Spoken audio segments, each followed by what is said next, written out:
This video is brought to you by Midway USA. Support the channel by choosing Midway for your shooting and outdoor supplies.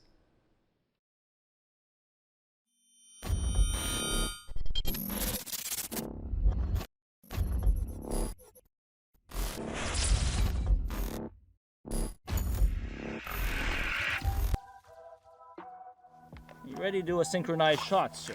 Yeah, let's do it. Okay. Dial out a little bit. You see a flagpole out there? Got the flagpole. To the left of it, there is a mound with a target. And there is a stake to the right of it with a white head. See it? Target is a white silhouette. It's got pepper all over it. Alright, I am dropping 3 mils on that target. I had a round in there. Let me know when you're ready. All right, I'm ready. Okay. You check your parallax? Set. All right, let's do a shot on countdown number 2. Let me know when you're ready. Ready. 5, 4, 3. Nice. You Tink. hear it? You hear it? Sick. Ding, ding. 2 shots. So Nice. the question that we have today are bolt action 308s, especially bolt action short action cartridges, are they obsolete? With the advent of 308 semi-automatic SR25 pattern rifles. Yeah. And obviously, this is not a new thing, right? These have been around now since the 90s, right? So, yeah, when you look at it on paper, Henry, the answer should be, well, yeah, this thing does all of the same stuff that thing does, just better. It just has better capabilities. So you have... Tell me, how does it have better capabilities than You have... the Arctic Warfare? You have your magazine capacity is likely going to be larger. I can So weld 2 of these together. more Continue. firepower in the SAS. You have equivalent, or at least acceptably equivalent, practical accuracy. So maybe this system won't shoot quite as tight of a group as that system, but it will be really close, and the difference won't be enough to affect the type of shooting that we're talking about here, which is torso or even headshot size targets out 0 to 800, even 1,000. And the big one, the first S, semi-automatic. It does the work for you, they say. Yeah. And the real value there, it's not just the ability that, like, most people go right to, oh, well, yeah, then you can, like, slam, like, 5 rounds into a target really fast. No, not that. It's the ability to stay on glass through the firing sequence, at least for me, see where the splash is, compensate, and re-engage without ever having to break my hand from the gun, my head from the gun, or anything of that sort. Let's see that in motion. So Josh. yeah, okay, like, I'll demo it real quick. So same target. Okay. Back there. I'm gonna purposefully throw the shot here for not compensating any wind. Yep. I'm gonna call where the shot was, make the correction, and re-engage. All right. All right? Send it when ready. Splash right, 0.6. Bing. All right. So just like that, I'm able to make the correction, see it, and frankly, if I wasn't calling out what the correction was, I could take the shot even faster, yeah. right? But all I'm doing is I'm seeing where the round lands in the reticle, and then using that reticle to measure and re-engage as quickly as I can. Whereas contrary, if I were to take that shot and I had to, so SWAT snipers, unlike military snipers, are trained to fire, quickly cycle, and see if they could get back on target, right? So I could try, like, I'm not trained, like, I worked with military snipers, that's who I learned from, not SWAT snipers. So let's see if I could do that. Ready? Yeah, I'm there. There's a center hit. Nice. Dude, those are I mean, sick. it's an AI. Like, well, what can I say, right? Yeah. It's a premium grade bolt action rifle. Not saying that you can't do it with a Remington 700. You very well can do it with the 700. But Hey, Are you guys enjoying hanging out on range with us? Well, maybe you'd like to join the Patreon and hop into the private Discord. We'll see you guys there. Let's get back to it. That's what these things are for. Right. But And so that you doesn't obviously prove- were that able to doesn't- drill it dead on, right? right, but that it also has like 0.3 MOA accuracy Yeah. with this load.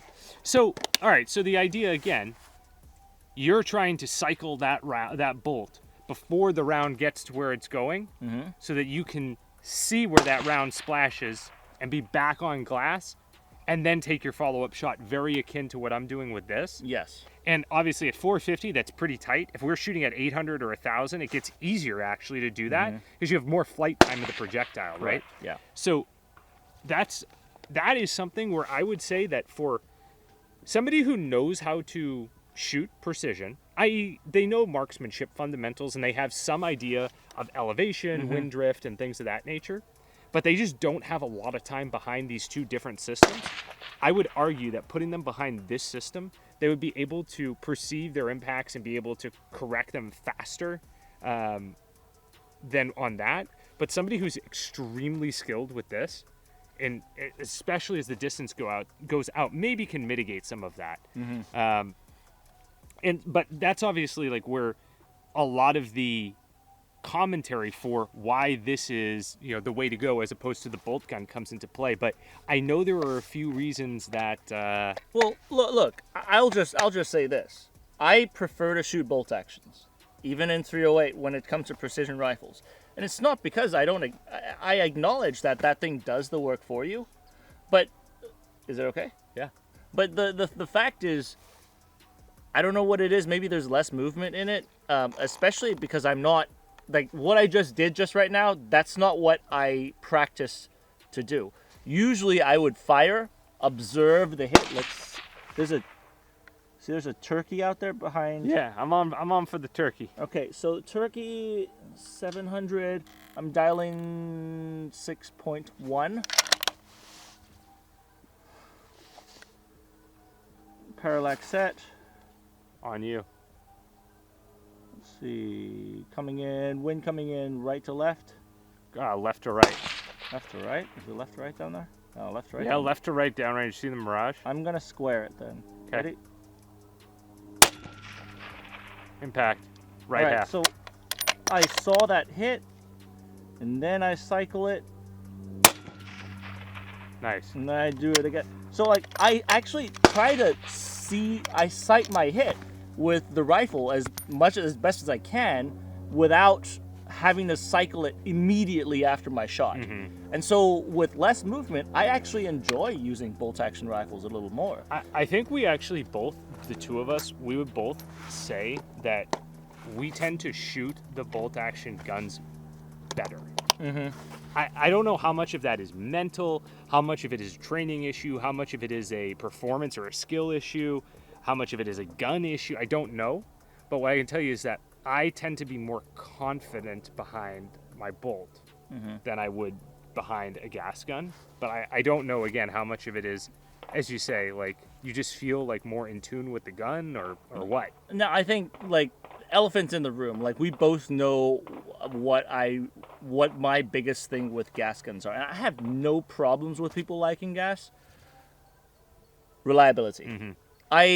That's the one thing that I always stress upon, that I prefer more than anything in any rifle, more than accuracy. I would favor reliability. Yeah.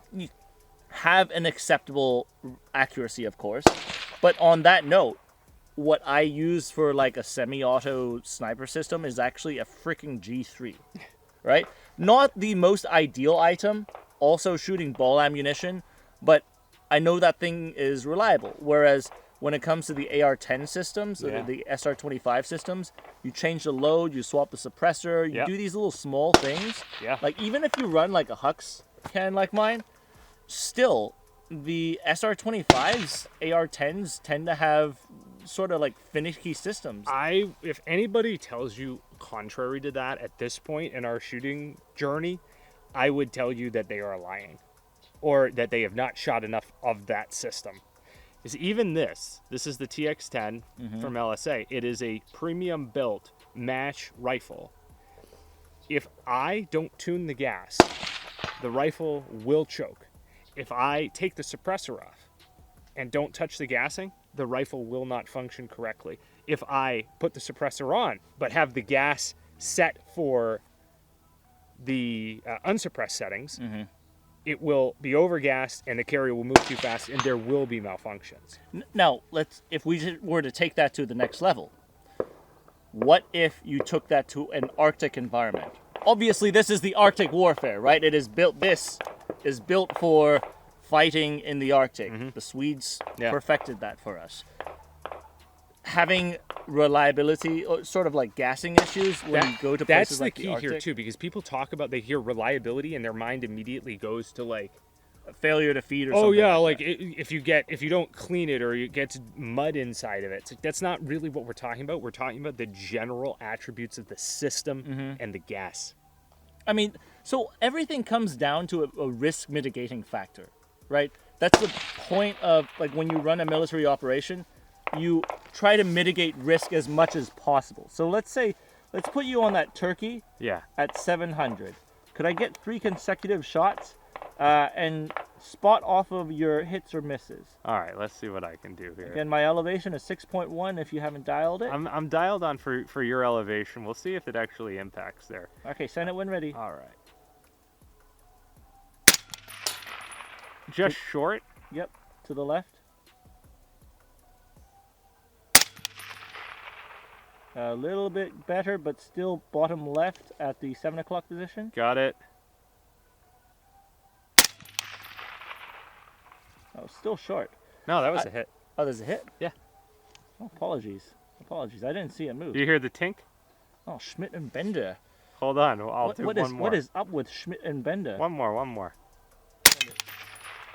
Oh, okay. Yeah. I see that one.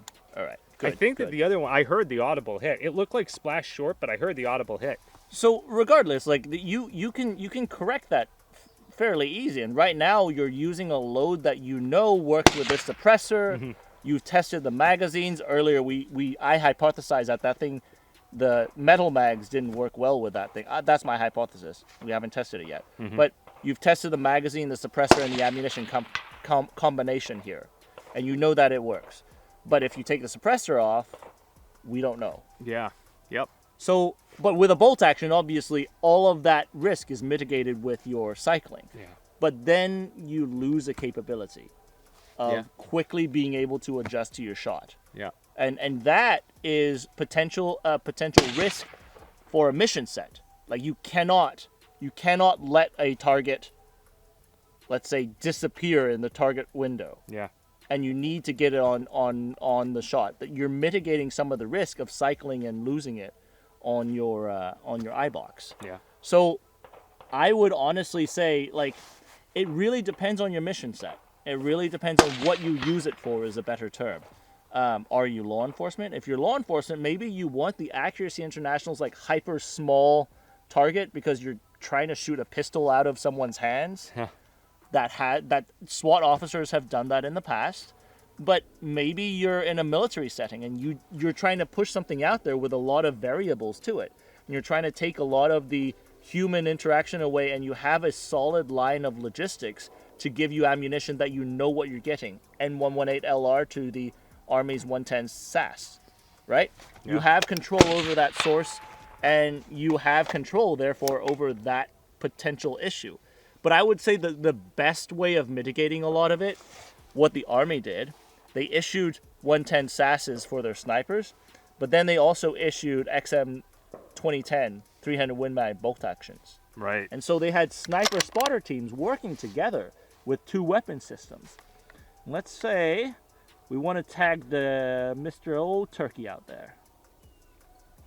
All right, I am seeing wind slight, like quarter value right to left. Right here it is the full value left to right. Great, I'm going to hold dead. Synchronized shot on the turkey. Sure. Dial up, 6.1 mils. You good on your... I'm ready. All right. Synchronize countdown in 5. Oh, sorry. Shoot on number 2. Got it. Synchronize countdown on 5, 4, 3. those are 2 hits, Right. solid. So being able to run with 2 snipers using 2 different systems or 2 SASs or 2 bolt actions, honestly in this case is going to be your best risk mitigating factor. Yeah. If you're on solo, maybe you want to have less risk from the operating system or less risk with the target disappearing or not. Right, or maybe you're in a defensive position and you need to be able to put large amounts of firepower out. Yeah. Like, these are all considerations. So the short answer, It's not obsolete. no, we don't see it as obsolete. And moreover, at a very base level, Yeah. even if you think everything we just said is absolute BS, and you're like, no, it's obsolete. Yeah. These guys are idiots. It's not obsolete as a training tool. No, absolutely not. Because especially 308, you have a greater barrel life than, let's say, like a 300 Win Mag. By Arctic like Warfare. tenfold, right? Yeah.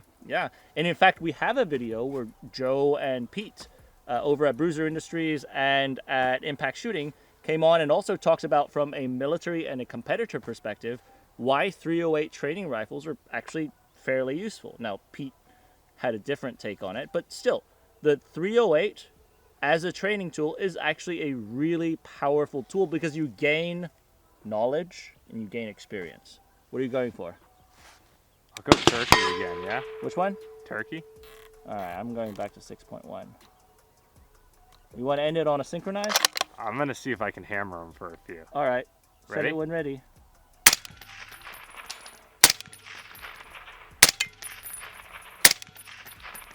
Ah, missed that last All one. right.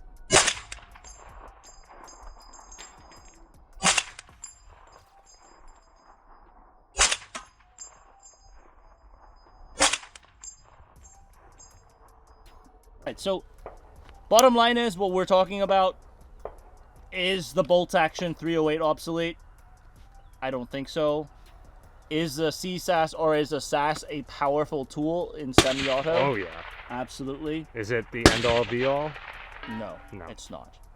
So, would you like to I'll lead us out with one, right. one final tag of turkey. send it when ready?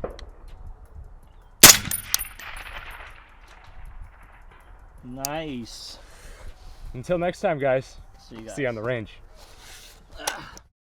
716, this is Steel 96, 4 Vic, 8 packs, Redcon 1, green to green. How copy, over? Steel 96, this is 716, roger, over.